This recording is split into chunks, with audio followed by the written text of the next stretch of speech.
as a young officer when you joined as a Marcos. So how was your first combat experience and various learnings from that? Okay, I did amplify a bit, like, in the valley we were operating, and it is like looking for a needle in a haystack, blindfolded. Okay, because you don't know who is the terrorist, who you can't make out, and it's never known. And intelligence is not always there that they're there or not. So my first combat experience, we were in an area called Gandharbal area, and we were deployed there because there's a lot of ruck area, that is water bodies. So we were to augment the effort of the army, being divers and Marcos Marine Commandos.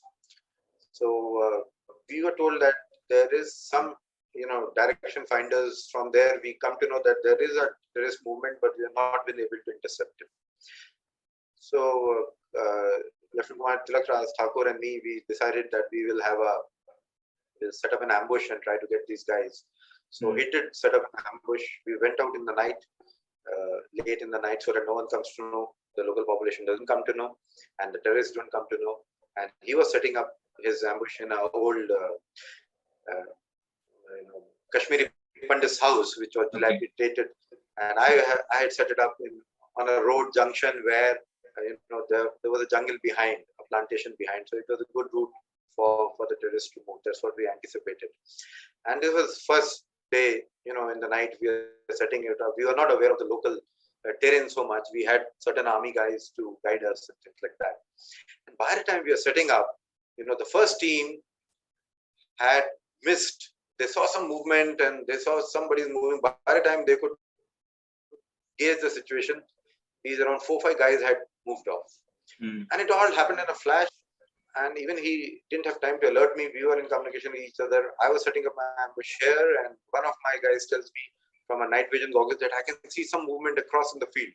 So I told all these guys, and we didn't know who are these guys. It shouldn't be our guys or something like that. We were not aware of the terrain much.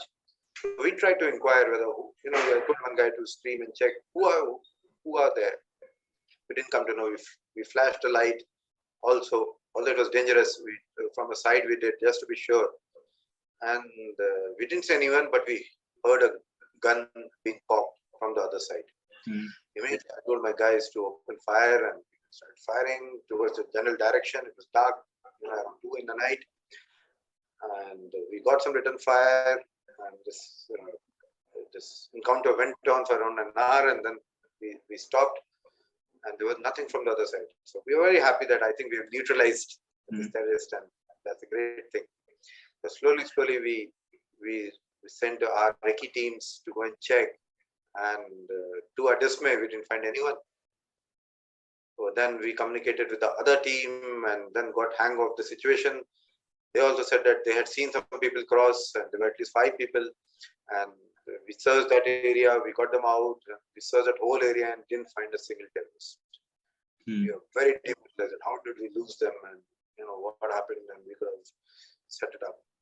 So we came back in the morning around 4 o'clock or so, and whole day we were thinking what to do. We had a golden chance to eliminate anti-nationals. And where did we go wrong, or what should we do further? So then we planned, and next day again we decided to set up an ambush, similar one, and this time with lesser people. And this time we were very meticulous because we knew the terrain and things like that. And next night immediately we did set it up, and he put it at the same place as the Pandit's house, and I also was in a similar place. And this time, as luck would have it, again there were 2 people seen coming. See, it's totally dark, you can't see anything, you hardly get any reaction time. And immediately our person, we started firing at them, and they also fired at the other Prahar. The encounter happened, and then again it was silent. So now they were in a house, so their position is exposed, and the terrorists were outside. So he told me to come and reinforce. So I started moving and trying to reinforce and get them out. Anyway, in the meantime, they were also trying to see whether they got the casualty. They also flashed a light, and they saw one terrorist lying flat on the ground. And wow! And the moment they flashed the light, came till his face. This guy turned around and started firing at our team. He was not dead. He was still, he was just ducking while the firing. And one of the bullets came and hit the muzzle of an AK-47, which our guy was holding. Our guys immediately started firing, and this guy crept in towards the building. So, you couldn't fire at him. So, presence of mind, one of our sailors, he lobbed a grenade and tried to this. And again, there was silence from the other side. By the time I reached and my Prahar, and we got these guys out, we started looking, again, we couldn't find this terrorist.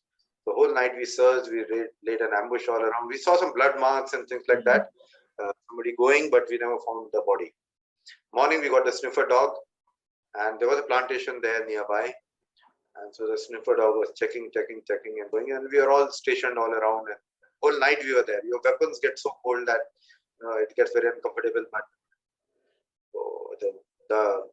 the trainer and the dog, they went in and they immediately came out. They said that guy is there inside. The terrorists. And we fired, we lobbed grenades, and then we got this guy. So he was a Hizbul area commander. Okay. A good catch. So a Kashmiri.